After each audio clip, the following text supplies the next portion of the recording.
a serious matter and has to be looked at. Right at the moment with us, we have, I think we have from the Uddhav Thackeray Sena, we have Mr. Lakshman Hake with us. Is that right? Yes, yes. Is the guest connected? Yes, he is. Okay. नमस्ते। लक्ष्मण आगे साहब नमस्कार। नमस्कार नमस्कार। जय Maharashtra. Sir जय भवानी, जय शिवाजी, जय शिवाजी, जय हिंद, जय Maharashtra. He is full of energy. अरे क्या बात है साहब, इतने खुश नजर आ रहे हैं आप तो। Dynamite. मजा आ गया। मैंने जितने भी आपके सामने दावे किए थे, आज कर्नाटक के इलेक्शन ने दिखा दिया है कि इस देश की जनता जनमत भाजपा के अपोज में है, इसीलिए आज खुश हूं। Very good. तो ये कर्नाटक में जो हुआ उसका महाराष्ट्र पे और पूरे देश पे क्या प्रभाव पड़ने वाला है साहब, ये बताएं। महाराष्ट्र कर्नाटक से पहले महाराष्ट्र का जनमत पूरा भारतीय जनता पार्टी के अपोज में है। लास्ट 2 इयर्स में जी जितने भी इलेक्शन हुए, उस इलेक्शन में भाजपा के अगेंस्ट महाविकास आघाड़ी को जनमत या कोई भी इलेक्शन भाजपा के अगेंस्ट महाविकास आघाड़ी के कैंडिडेट चुन के आए हैं। जी। तो कर्नाटक के चुनाव के परिणाम के बाद अब महाराष्ट्र की जनता किस तरफ वोट करेगी, ये भी बता दें। अगर महाविकास आघाड़ी एक साथ चुनाव को सामने जाती है, अगर महाविकास आघाड़ी में कॉमन मिनिमम प्रोग्राम पे एकमत हो जाता है, तो महाराष्ट्र में पूरा मतलब भारतीय जनता पार्टी और शिंदे गुट वो बहुत कड़ा हारना पड़ेगा महाराष्ट्र की हर कोई इलेक्शन में। जी। तो महाराष्ट्र में 288 सीटें हैं साहब, 288 असेंबली सीट्स हैं। बराबर। आपको क्या लगता है कि महाविकास आघाड़ी को कितने मिलेंगी अगर आज चुनाव डिक्लेयर कर दिए जाएं? आज की सिचुएशन में महाराष्ट्र में 50 या 60 की सीट के आगे भाजपा और शिंदे गुट इसके आगे नहीं जाएंगे। मतलब टुगेदर, इकट्ठे। क्या बात है साहब, वंडरफुल। शिंदे गुट को 4 या 5। शिंदे गुट को 4 या 5।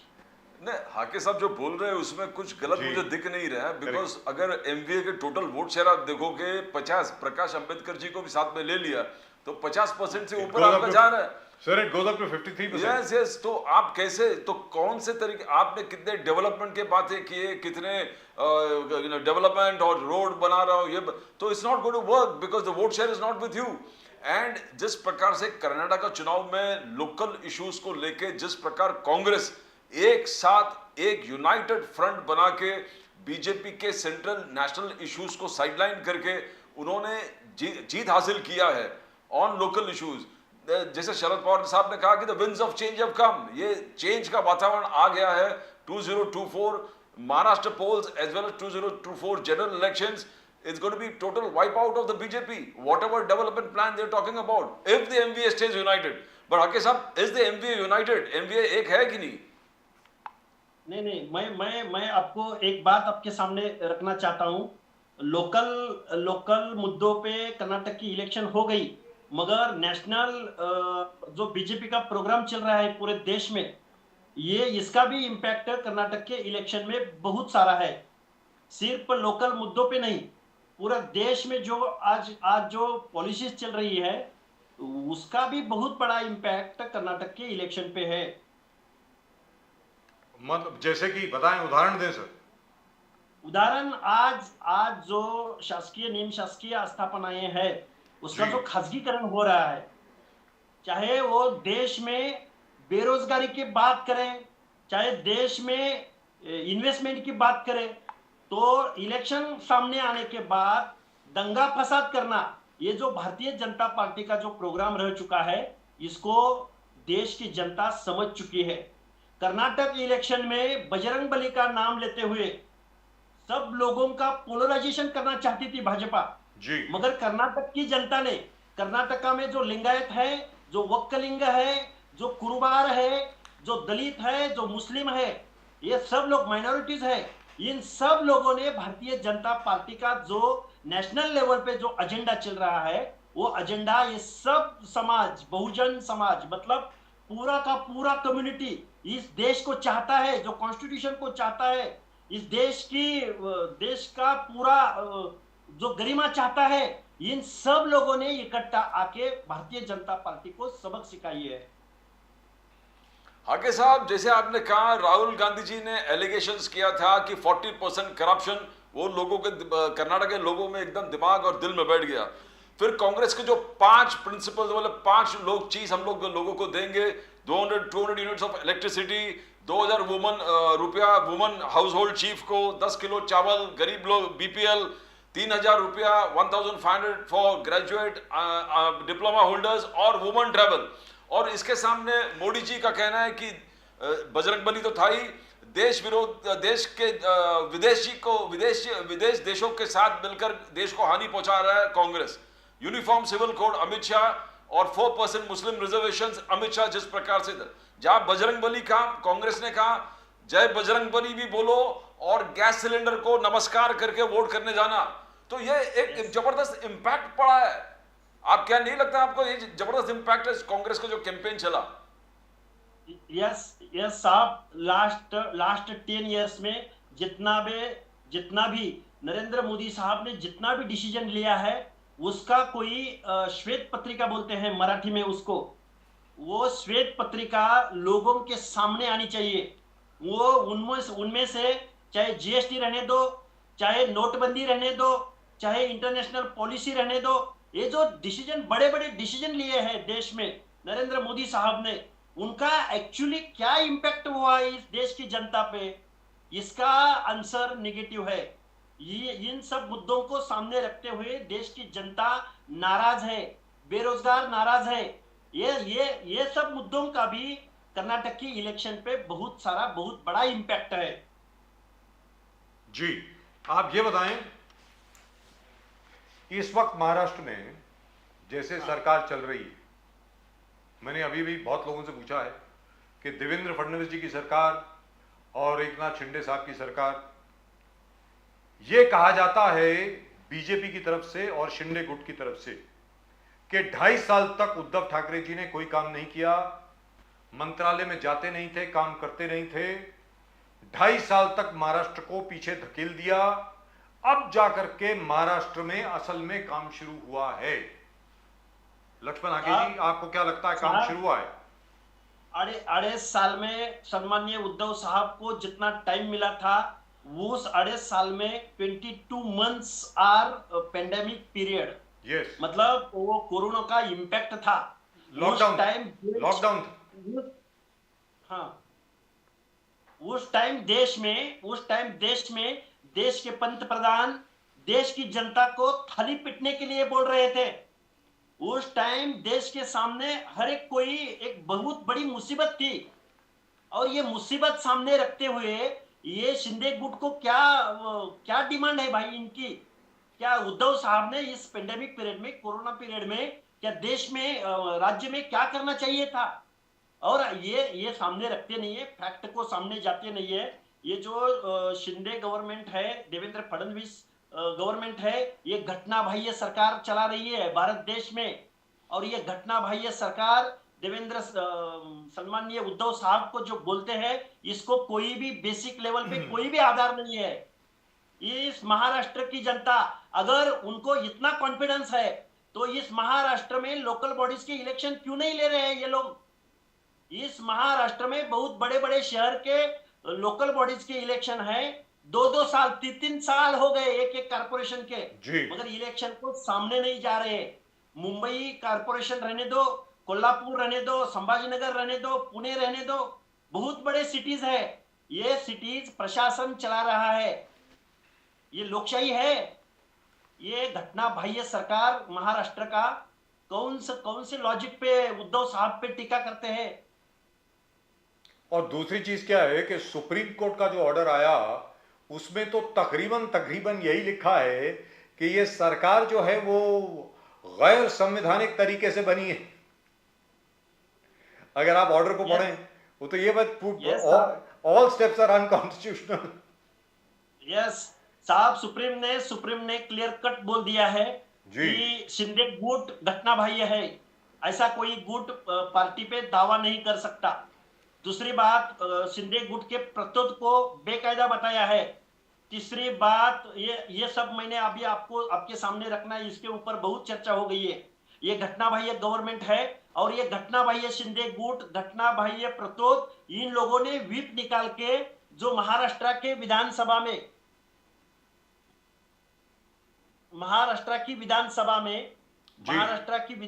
में जो थोड़ा डिस्कनेक्ट हो चुका है, महाराष्ट्र की विधानसभा में जो विधानसभा का स्पीकर चुना है, जी। उस स्पीकर के पास इनका न्याय दिलवाने के बारे में सुप्रीम कोर्ट ने बोला है। जो स्पीकर इस घटना बाह्य लोगों की तरफ से व्हिप निकाल के जो अध्यक्ष बन चुका है, वो अभी न्याय देने वाला है।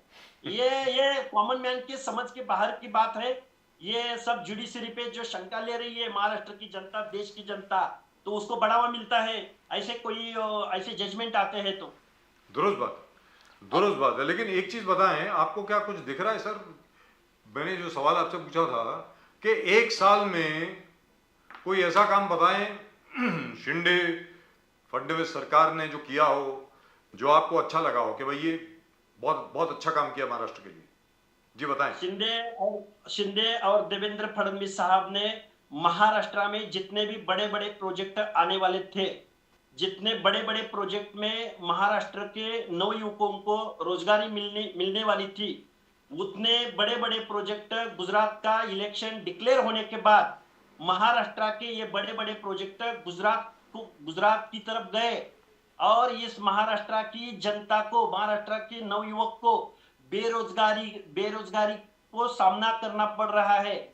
ये जो देवेंद्र फडणवीस सरकार है, मैं आपको क्यों बता रहा हूं भारतीय जनता पार्टी की पॉलिसी के बारे में। महाराष्ट्र में जिस दिन देवेंद्र फडणवीस और एकनाथ शिंदे साहब ने चार्ज लिया, उस दिन महाराष्ट्र के नवयुवक को बोला था कि हम लाखों नौकरियां नवयुवक बेरोजगार युवकों को दे देंगे। मगर डिप्टी सीएम देवेंद्र फडणवीस ने चार्ज लेने के बाद महाराष्ट्र में 9 प्राइवेट एजेंसियों की तरफ से आउटसोर्सिंग करके सिपाही से लेके क्लास 1 क्लास 2 तक हजारों नौकरियों की आउटसोर्सिंग के माध्यम से नौकरियां मतलब जॉब डाइवर्ट कर दिए हैं। ये एकनाथ शिंदे और देवेंद्र फडणवीस ने ये बड़े बड़े काम महाराष्ट्र में किए हैं। क्या बात है प्रदीप जी। तो हम लोग हके साहब यही चर्चा करते हैं बजाज साहब, अभी तो कोर्ट का निर्णय आ गया, अभी तो एक्सपेंशन कर सकते हैं, कैबिनेट एक्सपेंशन अभी होना चाहिए। हम लोग ये भी बहस कर रहे थे कि अगर शुरुआत में ही कैबिनेट एक्सपेंशन होता तो क्या फर्क पड़ता। अब कोर्ट के निर्णय आता तो भी प्रॉब्लम नहीं था, नहीं आता और गवर्नमेंट तो भी नो, द एंटायर कंसेप्ट कि एक्सपेंशन नहीं करना, ये लोकतांत्रिक तरीकों का उल्लंघन है। जो इनफैक्ट राहुल गांधी जी भी बार बार लोकतंत्र, क्या लोकल बॉडीज में भी देखो बीएमसी में कौन निर्णय ले रहा है, क्या निर्णय ले रहा है, there is no elected body, कौन सा फंडिंग प्रोजेक्ट को प्रायोरिटाइज करना चाहिए, प्रायोरिटी देना चाहिए, there is nothing. Is the system in place? The system doesn't seem to be in place. Hake साहब, बीएमसी में हजारों करोड़ रुपयों के बड़े बड़े प्रोजेक्ट चल रहे हैं। एकनाथ शिंदे और देवेंद्र फडणवीस ने इन सब ये बड़े बड़े प्रोजेक्ट रुकवा दिए हैं। पुणे में मेट्रो का बहुत बड़ा प्रोजेक्ट चल रहा है, उसमें क्या चल रहा है, कैसा चल रहा है, और स्ट्रक्चरल ऑडिट वगैरह बहुत इतने सारे प्रॉब्लम चल रहे हैं। ये कौन डिसीजन ले रहा है, क्या हो रहा है, इसका कौन मॉनिटरिंग कर रहा है, प्रशासन कैसा ये इन सब लोग कैसे हैंडल कर रहे हैं, इन सब चीजों सामने रखते हुए इस महाराष्ट्र में ये गवर्नमेंट अनकॉन्स्टिट्यूशनल है। मगर ये जो लोकल बॉडीज में जो प्रशासक काम कर रहे हैं, वो बहुत बड़ा हादसा इस लोकशाही के लिए और लोक नियुक्त मतलब लोकशाही के लिए बहुत बड़ा हादसा है। इस महाराष्ट्र में हर जगह पे बाबू लोग काम कर रहे हैं, बाबू लोग मतलब प्रशासक काम कर रहा है जी। तो लोकशाही कहां गई साहब? दुरुस्त बात। तो अभी जिस प्रकार से पवार साहब ने कहा कि सबको एकत्रित होकर लड़ना है, 2024 जनरल महाराष्ट्र सब इलेक्शंस एक साथ लड़ना है, तो ये आगे जाके मगर आपस में जो आलोचना है, बीच में पवार साहब ने आलोचना किया था कि उद्धव जी थोड़ा और मंत्रालय में शायद आना चाहिए था, रेसिग्नेशन किस प्रकार से दिया, रिबेलियन कंटेन कर नहीं पाए, तो ये सब मुद्दे, क्या इसका सॉल्यूशन कुछ निकला है? और इसको हटा के आज के दिन में संजय राउत जी ने बोला कि ये हार जो कर्नाटका का हार है, ये प्रधानमंत्री का हार है, prime minister Modi himself has lost the battle. तो ये first of all unity of MVA आगे जाके क्या हो सकता है? साहब मैंने बहुत बार आपके डिस्कशन में, मैंने बहुत बार, एक मैं छोटा कार्यकर्ता होते हुए मैं आपको बता रहा हूं कि इस देश का मूड, इस देश का जो जनमत है वो भारतीय जनता पार्टी के अगेंस्ट है, और इस जनता भारतीय जनता पार्टी के अगेंस्ट अपना मत देने वाली है।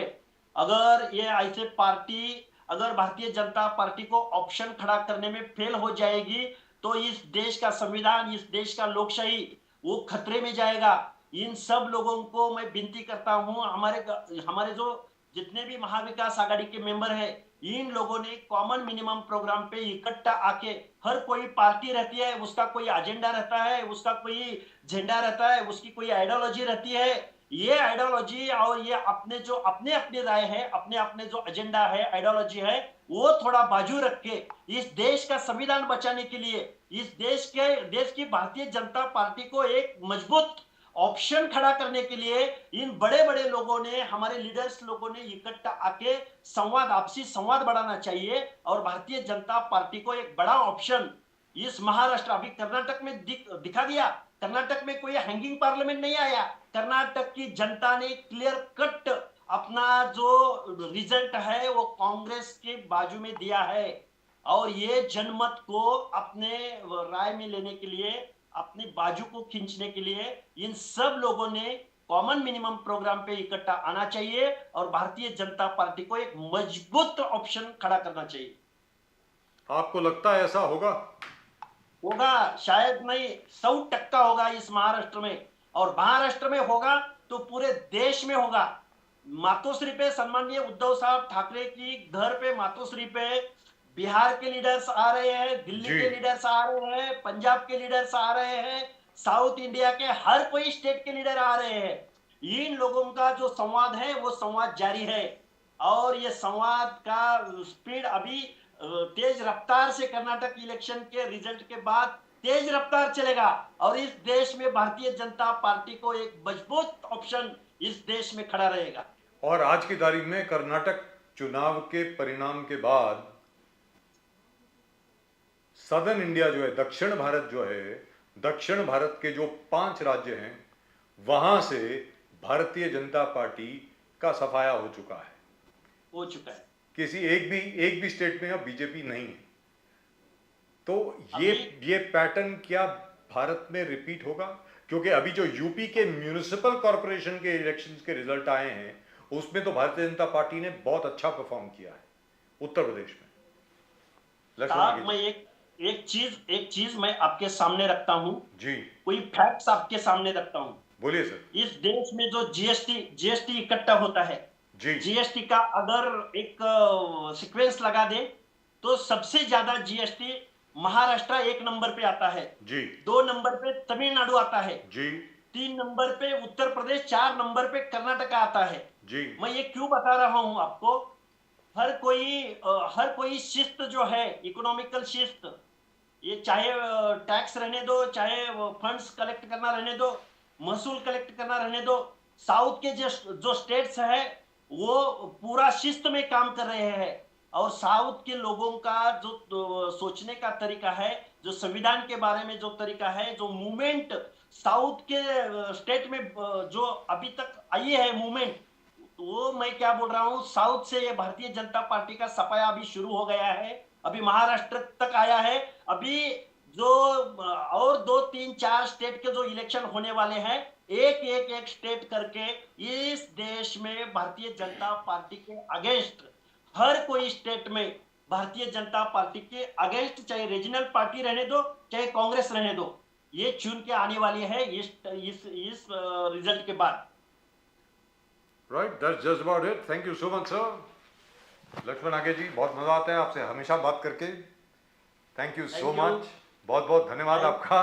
और आप इतने खुश नजर आ रहे हैं, इसके लिए आपको Yes. भी मुबारकबाद। आज धन्यवाद, चलते होते धन्यवाद। एक छोटा सा सवाल आपके लिए, छोटा सा सवाल। हम्म, संजय राउत जी ने अपनी खुशी जताई कि कर्नाटक में कांग्रेस जीत गई। yes. बहुत अच्छे तरीके से उन्होंने बात करी। देवेंद्र फडणवीस जी और एकनाथ शिंदे जी को जब ये बताया गया और उनसे सवाल पूछा गया कि भाई संजय राउत जी ऐसा कह रहे हैं कि देखिए बीजेपी की हार हुई कर्नाटक में, तो उन्होंने एक जो जवाब दिया, उन्होंने, आपको मालूम ही होगा, उन्होंने ये कहा बेगानी शादी में अब्दुल्ला दीवाना, कि साहब- आप क्यों खुश हो रहे हैं? साहब शिवसेना ये हमारी रीजनल पार्टी है जी उसका कार्यक्षेत्र महाराष्ट्र है। जी चाहे गोवा वगैरह थोड़ा बहुत रहता है, वो कर्नाटक के बेलगांव डिस्ट्रिक्ट में थोड़ा बहुत है।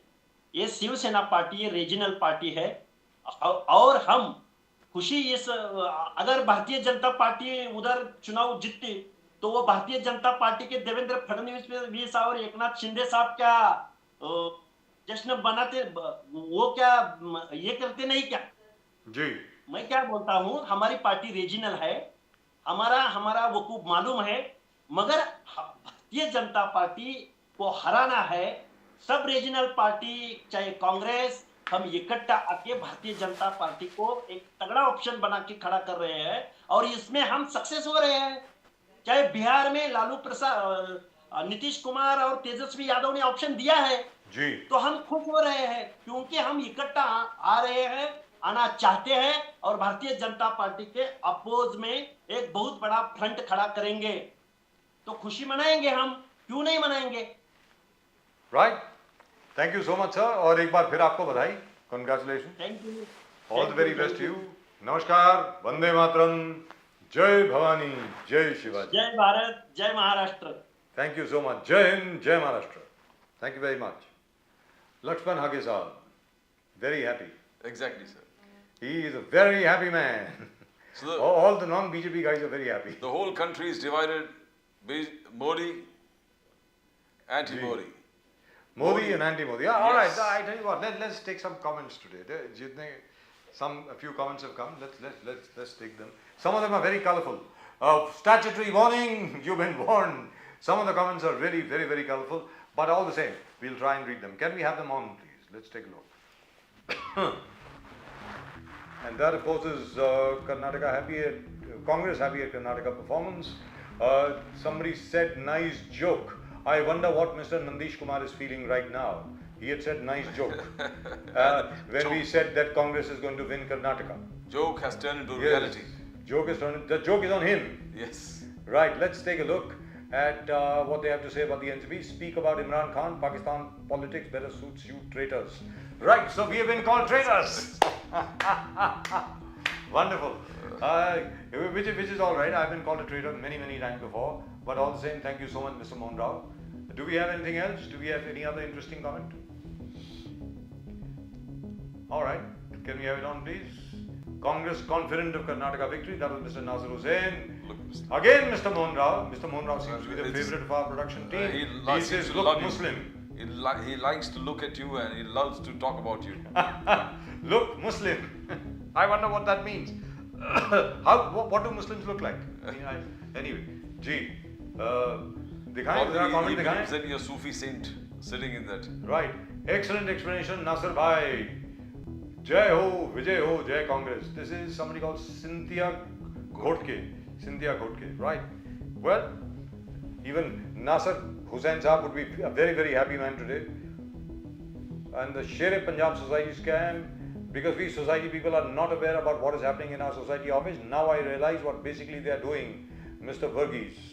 This is Mr. Nandakumar. C. Nandakumar says that.